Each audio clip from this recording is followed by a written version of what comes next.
Hello so guys, આજના અમારા નવા વિડીયોમાં તમારું હાર્દિક સ્વાગત છે। આજે તમને પ્રયોગ પોથીમાંથી પ્રયોગ 2 નું આપણે સંપૂર્ણ સોલ્યુશન જોવાનું છે। તો અમારા વિડીયોમાં તમે બન્યા રહેજો, લાઈક કરજો, શેર કરજો અને સબસ્ક્રાઇબ કરજો। પ્રયોગ પોથીમાં પ્રયોગ નંબર 2। તો સૌપ્રથમ આપણે સાધનો જોઈશું। સ્ટેન્ડ, બીકર, કાચની ગળણી, થર્મોમીટર। પદાર્થો: બરફના ટુકડા। આ પ્રમાણે તમારે તમારી પ્રયોગ પોથીમાં આકૃતિ દોરવાનો ખાલી જગ્યા આપેલી છે, ત્યાં ખાલી જગ્યા દોરવી, ત્યાં આકૃતિ દોરવાની રહેશે। આપણે યોગ પદ્ધતિ દેખીશું ત્યારે। નંબર 1, એક કાચની ગળણીમાં 150 ગ્રામ બરફના ટુકડા લઈ આકૃતિમાં દર્શાવ્યા મુજબ સાધનો ગોઠવો। નંબર 2, પ્રયોગશાળામાં વપરાતા થર્મોમીટરને સ્ટેન્ડની મદદથી ઊભું એવી રીતે ગોઠવો કે જેથી થર્મોમીટરના બલ્બ બરફના ટુકડા સંપર્કમાં રહે। નંબર 3, થોડીવાર પછી બરફ પીગળવા માંડે ત્યારે તેનું તાપમાન નોંધો। નંબર 4, ત્યારબાદ 5 મિનિટ પછી અને 10 મિનિટ પછી બરફનું તાપમાન નોંધો। આ પરથી બરફનું ગલનબિંદુ નક્કી કરો।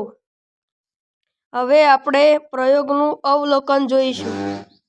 બરફ પીગળે ત્યારે શરૂઆતનું તાપમાન ખાલી જગ્યા સેલ્સિયસ હોય છે તો 0, 5 મિનિટ પછીનું બરફનું તાપમાન ખાલી જગ્યા સેલ્સિયસ હોય છે તો 5, 10 મિનિટ પછી બરફનું તાપમાન ખાલી જગ્યા સેલ્સિયસ હોય છે તો જવાબ છે 10। તો હવે આપણે પ્રયોગનો નિર્ણય જોઈશું। બરફનું ગલનબિંદુ ખાલી જગ્યા સેલ્સિયસ હોય છે તો જવાબ આવે છે 0। હવે આપણે જ્ઞાન ચકાસણી જોઈશું। નંબર 1, પાણીનું ઉત્કલન બિંદુ કેટલું છે? જવાબ ડી, 100 સેલ્સિયસ। બરફની ગલનગુપ્ત ઉષ્મા કેટલી છે? જવાબ એ, 3.34 ગુણ્યા 10⁵ જેમ કિલો સ્ક્વેર। નંબર 3, વાયુના પ્રવાહીકરણ માટે યોગ્ય પરિસ્થિતિ જણાવો। જવાબ સી, નીચું તાપમાન ઊંચું દબાણ। નંબર 4, ગલનની પ્રક્રિયા દરમિયાન ગલનબિંદુ સુધી પહોંચ્યા બાદ જ્યાં સુધી સંપૂર્ણ બરફ પીગળી ન જાય ત્યાં સુધી તાપમાનમાં શો ફેરફાર થાય છે? જવાબ બે, તાપમાન અચળ રહે છે। નંબર 5, દ્રવ્યની ઘનતા અવસ્થામાં પ્રવાહી અવસ્થામાં રૂપાંતરણની પ્રક્રિયાને શું કહે છે?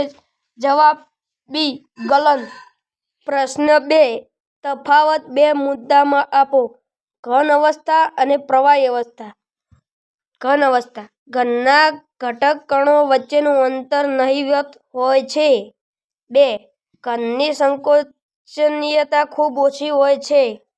પ્રવાહી અવસ્થા: પ્રવાહીના ઘટકોનો વચ્ચેનું અંતર ઘન કરતાં થોડું વધારે હોય છે। નંબર 2, પ્રવાહી સંકોચનીયતા ઘન કરતાં વધુ હોય છે। પ્રશ્ન નંબર 3, વ્યાખ્યા આપો।